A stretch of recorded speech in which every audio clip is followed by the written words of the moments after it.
Dr. Mildred Henry, 2016 DVL Lifetime Achievement Honoree. Did you know that between the 1890s and 1958, African American settlement patterns in Los Angeles underwent several distinct phases? Central Avenue was the hub for much of this period. These National Historic Sites housed African American business and community organizations in the area, including the Lincoln Theater. Know your history. I am Dr. Vincent Ajanwachuku, 2016 DVL Lifetime Achievement Honoree. Did you know that about 6 million blacks left the South between 1910 and 1970 to move to other parts of the country in what has become known as the Great Migration? Know your history. I'm Dr. LaKita Emmanuel, a 2016 DVL honoree. Did you know that Metropolitan AME Church is the oldest African Methodist Episcopal church in D.C., having been built in 1838? Throughout its history, the church has had parishioners who were very important in the history of Washington's African American community, including Frederick Douglass and Althea Turner. Funeral services for Frederick Douglass and former U.S. Senator Blanche K. Bruce were held at the church. Know your history.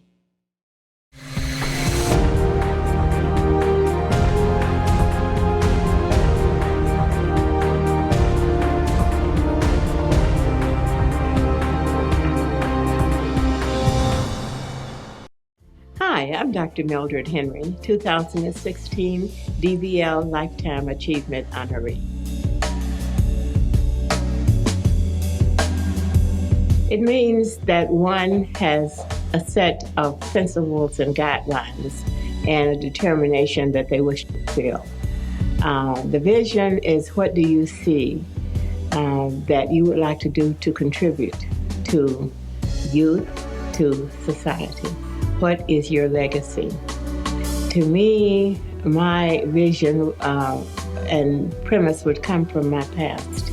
Those who paved the road before me, they left a legacy for me, and they were contributors to our history, and I feel that I have a legacy that I must in turn give as I lead. A leader is one who takes risks, who has a vision, and then must implement it. So rather than just talk about it, they go forth and implement the vision.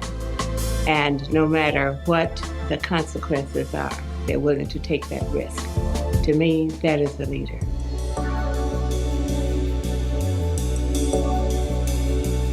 I am motivated when I see young people struggling to make it in this society. When I came along, there were family members and community people who kept you on the straight and narrow. So they helped raise you. It was truly the village. It took the village. So that motivates me to get out there and make a difference. To be told I can't just motivates me to let you know that I can, and I will. And so that's my motivation. What, you want to get me going? Tell me I can't do something. Okay? I am Dr. Vincent Ajanwachuku, 2016 DVL Lifetime Achievement Honoree. It encompasses and means to me all that I look forward to as a Black in this country in year 2016. What motivates me to do what I do comes from a lot of sources. Growing up, being born in a third world nation where things are tough, you grow up wanting to be the best you can and to do the best for people. Secondly, there's a lot of joy in what I do, helping people who are sick and seeing them feel better. Thirdly, I think it's the greatest thing in life is to be a physician, because God helps you save people. I think that's it. Well, my wife inspires me. My children inspire me. my father, who's since moved on, the thought of him keeps me inspired because he was very important in me being who I am today. Well, essentially, when it seems tough, it's almost about to get easy. Be strong in your beliefs, be steadfast in what you do, and maintain equanimity under duress. No matter how much duress, keep your equanimity. You do well at the end.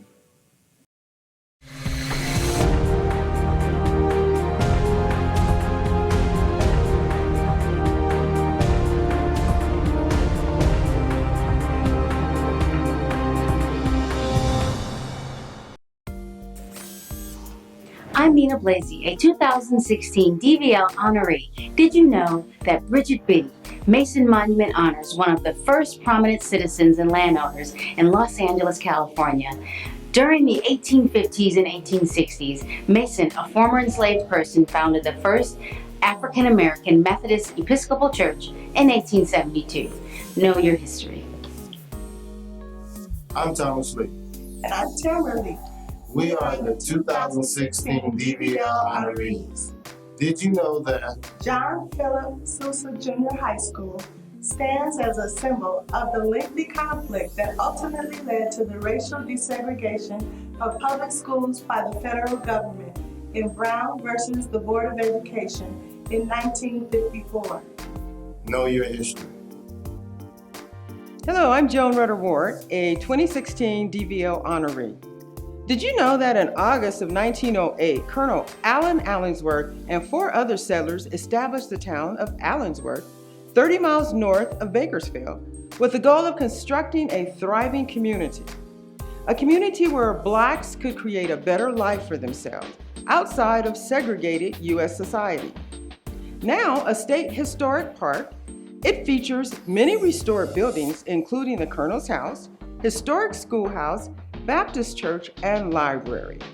Know your history.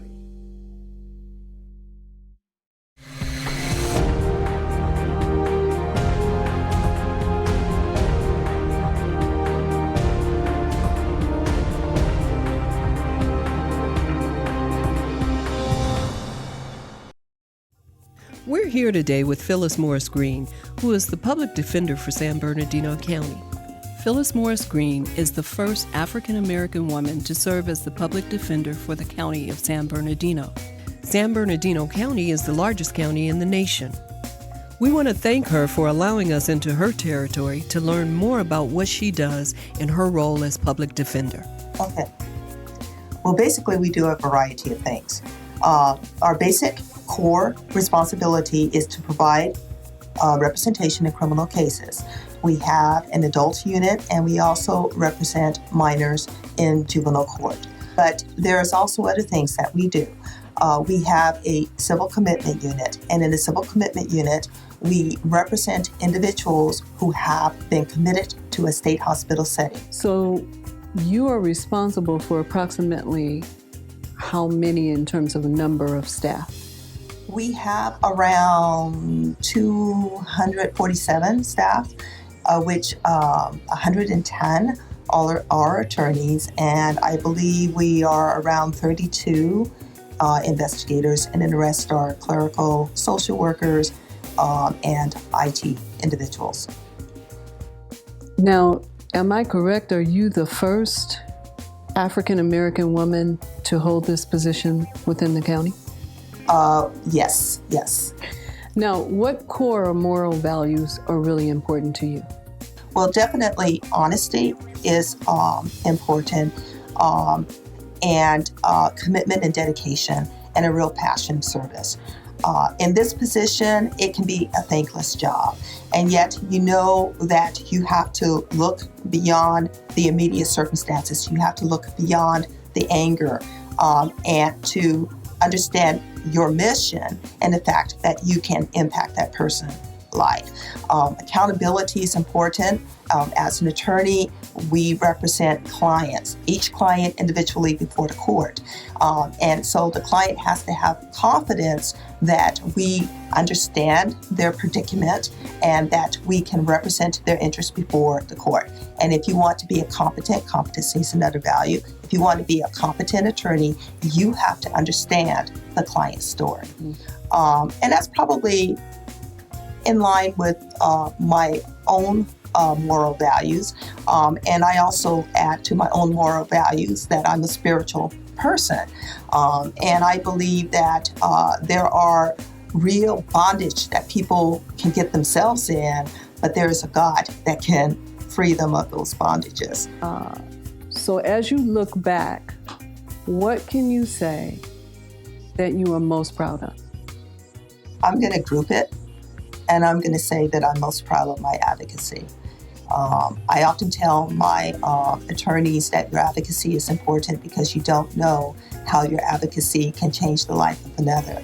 I have had trials that I have lost, and I have gone in the back, and a client is crying, and I'm thinking, oh, the client's crying because we lost the trial. And that's not why the client's crying. The client's crying because I took an interest in them to tell their story. A specific message that you would send out to our young people today, what would that message of encouragement or inspiration be? Listen to your elders. You know, we walked the road, and we can share with you our challenges, the lessons we have learned. Everything that you find on the internet is not necessarily true. Speak to those who have actual experience, who have walked the walk, and to value your education, and to not, in valuing your education, don't determine what school you can go to or what school you can't go to. Apply to them all. Apply to Harvard. Apply to Yale. Let's see who gets in. Maybe that the person who gets in is you.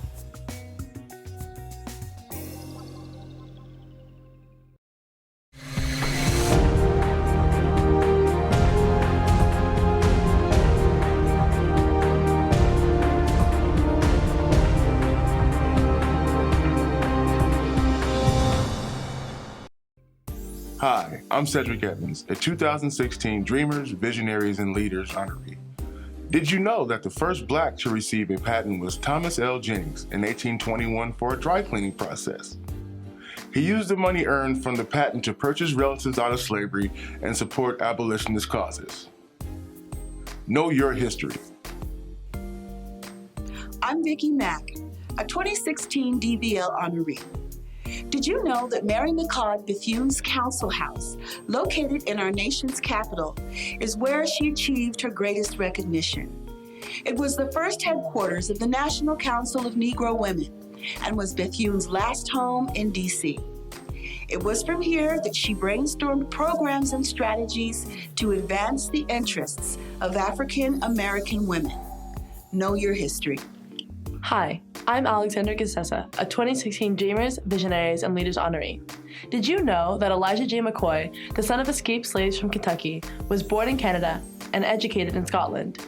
He developed and patented in 1872 the lubricating cup for steam engines, which kept locomotives constantly lubricated and preventing frequent stops and overheating. It represented the most profitable of his more than 58 patents, which included a folding ironing board and an automatic sprinkler. Know your history.